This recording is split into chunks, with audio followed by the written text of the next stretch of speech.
Ассалаумағалейкум, эфирде Қазақстан жаңалықтары, студияда Талғат Дүйсенбек. Бүгін қарашаның 18-і жұманың бас оқиғаларымен таныс болыңыздар.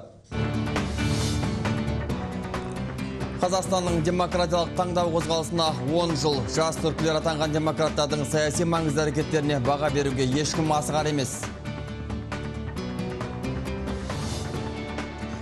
Кәрім Мәсімовтің үкіметі отставкаға кетеді деген әңгімелер жиі айтылып жүр. Үкімет мүшелерінің өздері әзірге сөзге сараң.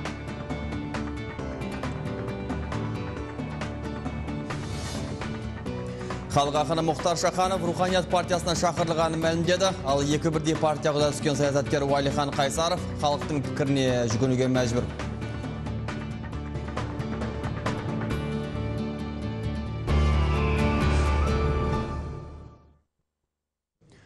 Қазақстанның демократиялық таңдауы қозғалысының құрылғанына бүгін тура 10 жыл толды.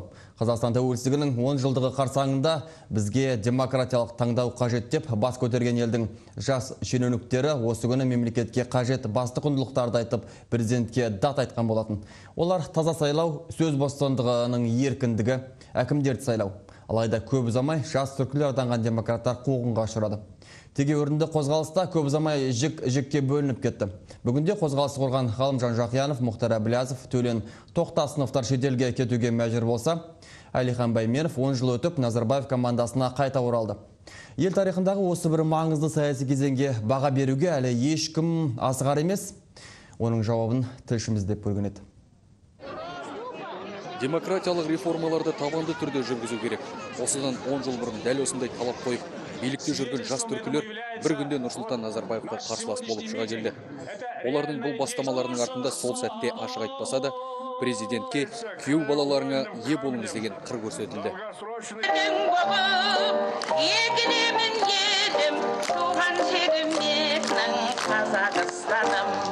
Аса танымал шенеуніктер мен іскер азаматтардан құралған бұл қозғалыстан көп ұзамай Нұржан Суханбердин, Нұрлан Сумағұлов, Жанат Ертілесова, Қайрат Келімбетов, Берік Имашевтар бас тартты. Ал Ораз Жандосов, Әлихан Бәйменов, Болат Әбілевтер өздерінің ақ жолына түсті. Сол тұста көпшілікке түсініксіз саяси ойындардың астарын президент Нұрсұлтан Назарбаевтың өзі былайша түсіндіріп берді. Я хочу сказать свое разъяснение по вопросу, который возникло в нашем обществе. Тем более это касается моего родственника. Мен біздің қоғамда орын алған жағдайға байланысты түсініктеме берсем деймін. Себебі бұл мәселе менің туысқаныма қатысты. Күнделікті оқиға болды. Жағдайды сараптай келе Рахат Алиев ұлттық қауіпсіздік комитеті орынбасарынан босатуға өтініш берді. Жұмысына ешқандай ескерту болған емес. Оның тәжірибесін ескеріп, мен оны президент күзетінің бастығы етіп тағайындадым. Мені кім күзету керектігін шешу менің құзырымдағы секені баршаңызға түсінікті болса керек. Арада бірнеше жыл өткен соң мемлекет қайраткері марқұм Алтынбек Сәрсенбайұлы осы сөзі арқылы президент бізді сатып кетті дейді. Ал бұл тұста Қазақстан демократиялық таңдау қозғалысы жетекшілері Ғалымжан Жақиянов пен Мұхтар Әбіләзовтар түрмеде отырған. Бір кездері олармен бір мінбеде бірге тұрған Болат Әбілев саясаткерлердің қамауға алынғаны елдігімізге қара таңба болды дейді. То есть это твои политические оппоненты. Ты должен с ними дискутировать. Ғалымжан мен Мұхтар билікке саяси қарсылас болды. Олар сын айтса, қарсыласы өз дұрыстығын ісімен дәлелдеу керек еді. Айтысын, тартысын, бірақ саяси қарсыласты соттап жіберуге болмайды ғой. Ал саясаттанушы Айдос Сарым Қазақстан демократиялық таңдауының құрылғаны еліміздегі ұлттық буржуазияның қалыптасқанын көрсеткен еді.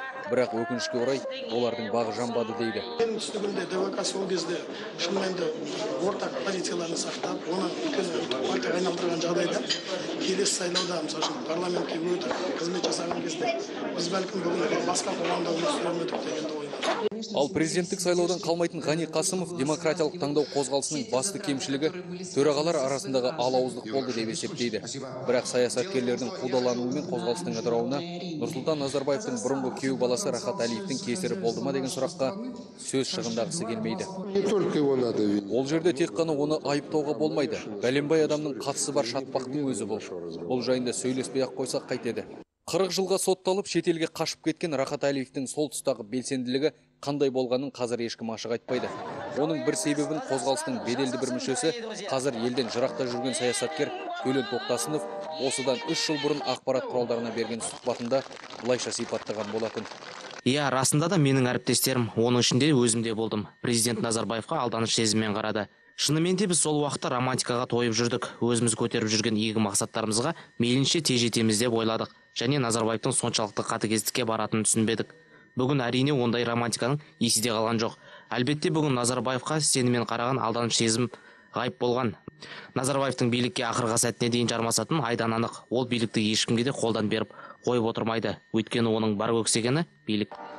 Яғни Қазақстан демократиялық таңдау қозғалысының құрылуы мен құлдырау тарихының ақиқаты Нұрсұлтан Назарбаев билікте отырғанда айтыла қоймас. Жасұлан Ақкер, Азат Жолдыбай, Астана, Қазақстан. Хабарымыз жалғастырамыз. 5 жылға жуық уақыт тапжылмай отырған Кәрім Мәсімов үкіметтің отставкасының ауылы алыс емес. Қолданыстағы жаңа заңға сәйкес, жаңа сайланған мәжіліс қазіргі үкіметке сенімсіздік білдіруге құқылы. Қажет болса, егер осылай болып жатса, алдағы жыл басында 19 министр орынтақтарымен қош айтысуы бек мүмкін.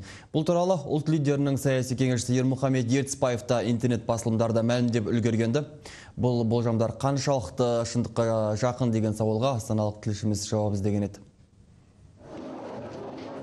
Үкімет қазір жұмыс істеп жатыр, және олардың ендігі тағдыры турасында әңгіме қоздыру қисынсыз, деді бүгін Ермұхамед Ертісбаев.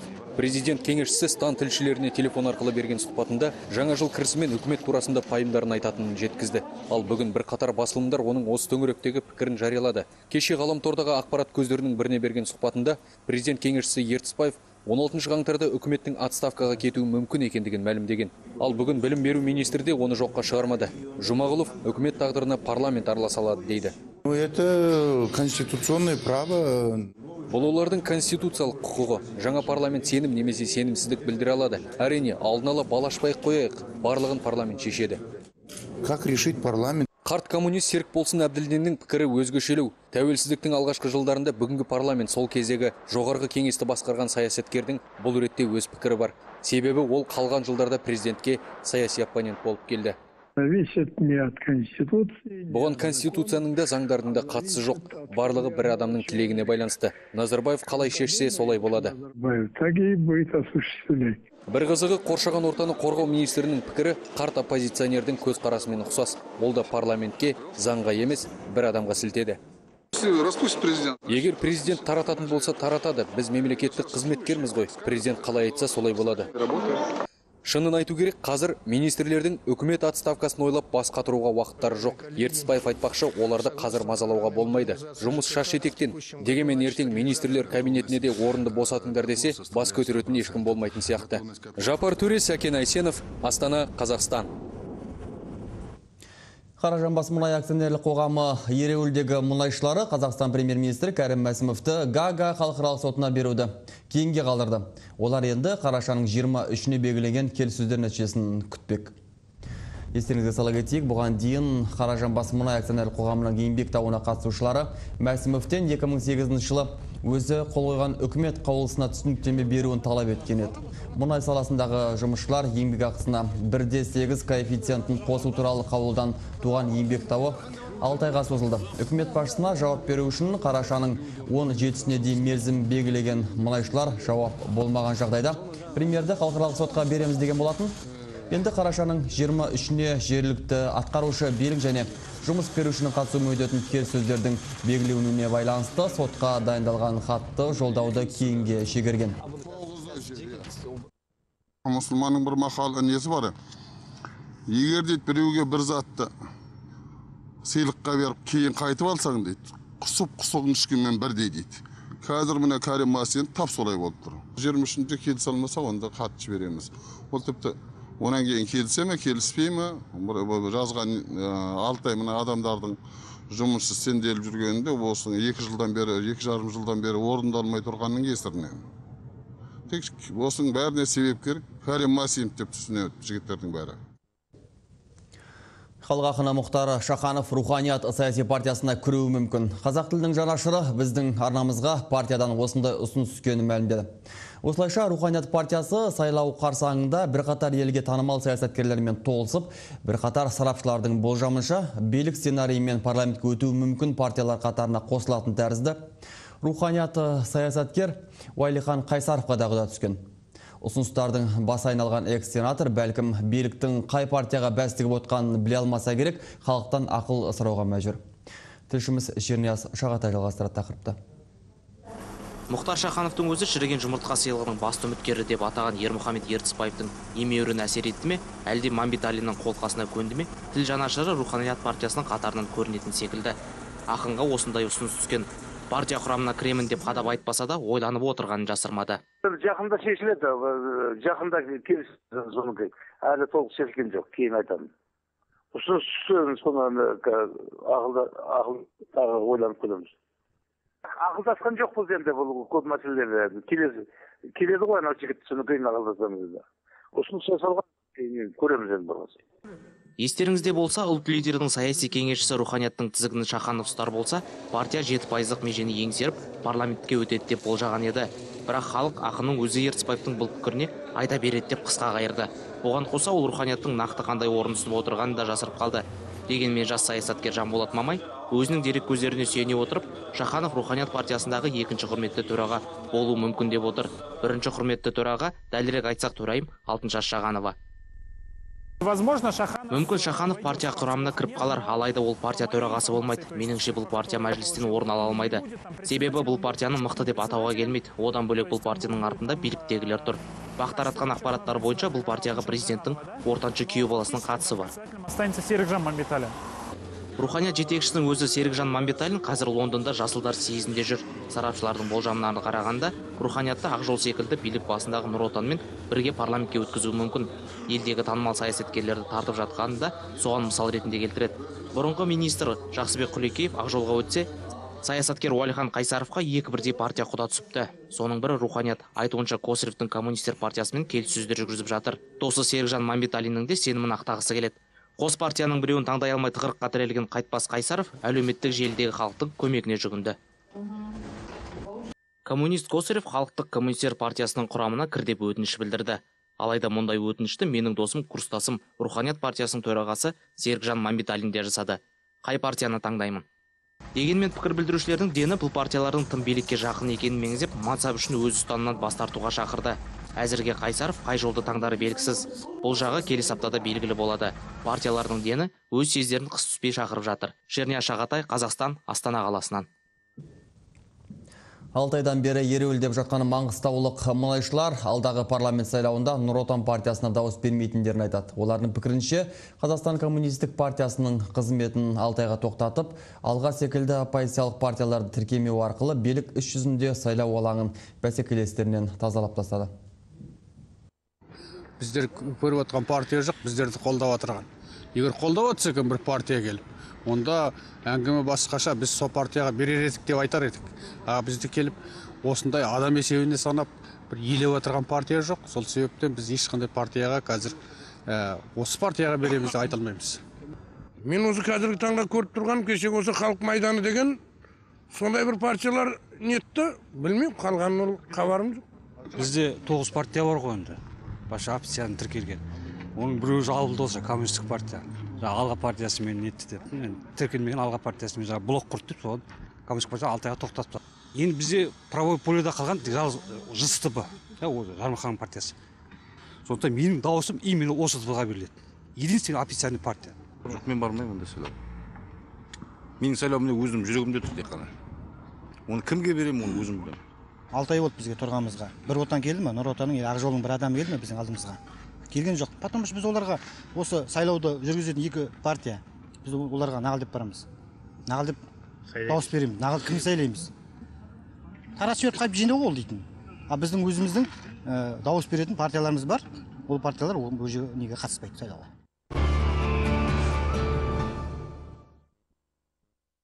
Сіз Қазақстан жаңалықтарын көріп отырсыз. Шымкентте қаланың қақ ортасындағы орталық сауда үйінде қанды оқиға тіркелді.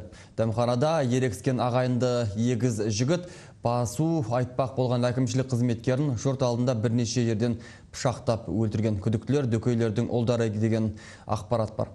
Қанды оқиға бүгін түнде қала орталығындағы Шымкент сауда үйінде болған. Кафені бастарына көтеріп, ойран салып отырғандарға ескерту айтпақ болған әкімшілік өкілі келеді.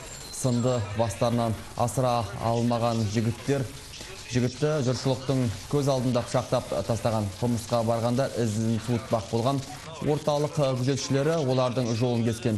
Кейін белгілі болғаны 1993 жылы туылған ағайынды егіздер Мақтаарал ауданынан қалаға қонаққа келіпті.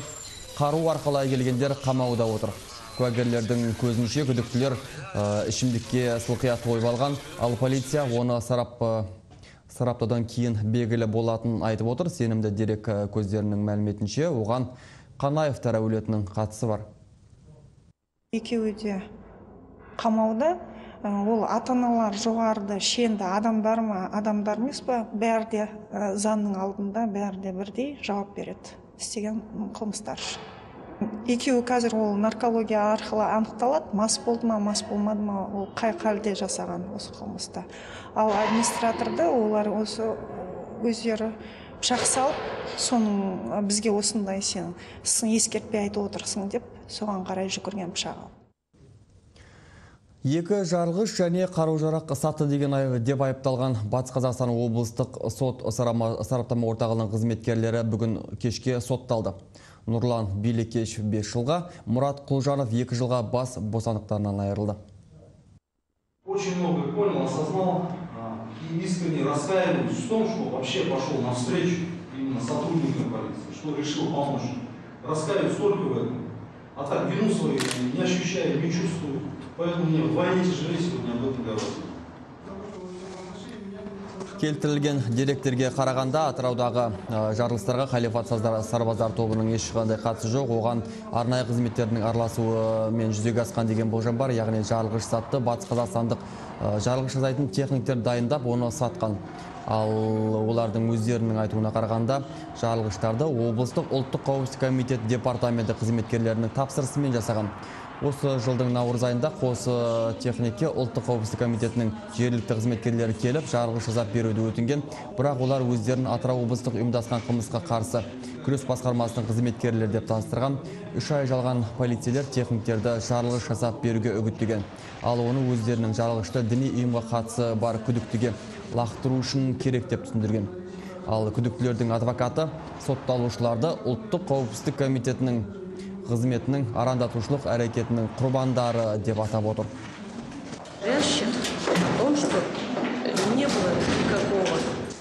Ешқандай қылмыс болған жоқ. Бұл ұлттық қауіпсіздік комитеті департаменті тарапынан арандату болды. Олар осы арқылы өздерінің жұмыс істеп жатқанын көрсеткілері келеді. Бұл жерде тек қылмыстық процессуалды кодекс қана бұзылмады. Сонымен бірге дәлел де жоқ. Егер кінәсі дәлелденбесе, онда адамды босатулар керек. Мұндай жағдайда көз ашық адамға неге бұлай деген ой туындайды. Сондықтан мен ақыл есі дұрыс баршадан бізде неліктен бұлай болып жатыр деп сұрағым келеді.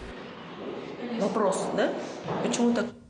Бұл уақытта Қырғызстанның ішкі істер министрлігі Таразда өзін-өзі жарған Қариевтің РПГ 26 гранатометін Қырғыз Республикасы аумағынан алды деген ақпаратты жоққа шығарды. Естеріңізге сала кетейік, дәл осы қарумен 12 қараша күні ол Жамбыл облыстық ұлттық қауіпсіздік комитеті ғимаратына оқ жаудырған еді. Жергілікті ішкі істер департаментінде Қариев қаруды Қырғызстаннан сатып алуы ықтимал екендігі айтылған болатын. Қырғызстандық күштік құрылымдар Таразда оқиғаға қатысы болуы мүмкін деген бірқатар адамдарға тексеру жүргізді. Оқиға болған күні елдің оңтүстігіндегі Үзген қаласында арнайы операция жүргізіліп, 700 келіге жуық жарылғыш заттардың қондырғылары табылған еді. Сондай-ақ детонаторлар, сым тоқтар, оқпен қолдан жасалған сағат механизміне құрылған жарылғыш заттар табылды. Ал өзін жарған азаматтың қолында болған гранатомет Қырғыз елінен шығуы мүмкін емес деп отыр олар. Данная информация не подтверждается, так как... Бұл ақпарат шындыққа жанаспайды. Өйткені 2010 жылдың сәуір және маусым айларындағы оқиғалар кезінде Қырғызстанның күштік құрылымдары 5 гранатомет жоғалтқан болатын. Іздестіру шаралары барысында 4-еуі қайтарылды. Яғни біреуі табылмады. Бұл РПГ 7В, ал Тараз қаласындағы РПГ 26 гранатометі қолданылған. Гранатомет невозвращенный.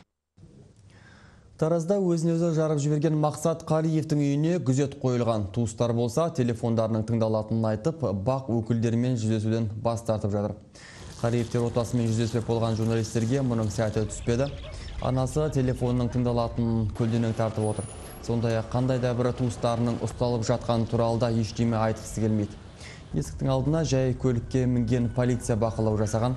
Ал сол маң тұрғындарының айтуынша, Мінезінен бұзақылық байқалмайтын болыпты Қариевтен. Алайда атын атаудан бас тартқан таныстарының бірі намаз оқығанын растайды, арасында дүкеннен темекі алып тұратын деп отыр. Қандай жігіт еді жалпы? Мен маған бір-екі мартағанда келген былай жұмыстарымен. Бетіп қарағанда ондай сұмдық, бірдеңе жаңағы бақа бес деп жатыр ғой. Сондай деп ойлағаным жоқ, кәдімгі ұзын бойлы сары әдемі қазақтың әдемі жігіті. Ондай деп ойлағаным жоқ мысалға. Осындай тілік істейді деп. Ұзын бойлы стройный жігіт, өзіне сенімді болып сөйтіп сөйледі. Жігіт өзіне сенімді болып, менен бір зат алған қарызға. Сол қарыз әпке, менен қорықпаңыз, мен сөзімді тұратын адаммын мен. Сізге ертең әкеп беремін деп менен зат алып кеткен. Сол оқиға болардың алдында бір шамал күн бұрын. Оны кейіннен барып естік қой, сол бала екен. Болашақ қозғалысының жастары бүгін Тараздағы қанды оқиғада қаза болған тәртіп сақшыларын еске алып, гүл шоқтарын қойды. Олар Алматының халық көп жүретін арбатына мерт болғандардың суреттерін қойып, барша халықты оларды 1 минут үнсіздікпен еске алып, мәртебелерін көтеруге шақырды.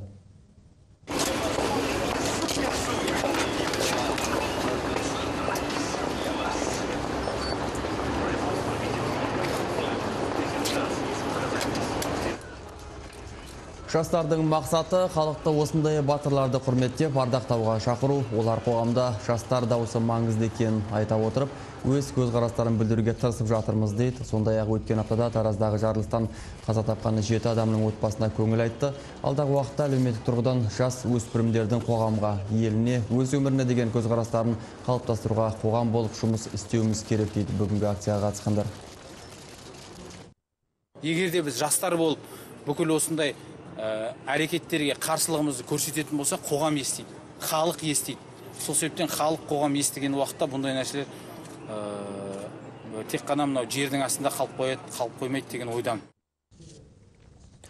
ақш Қазақстанда ағылшын тілін үйрететін әлем корпусы мұғалімдерін кері шақырып жатыр. Бұл жайында бүгін Қарағандыда қоғамдық бірлестіктерге еріктілердің өздері айтты.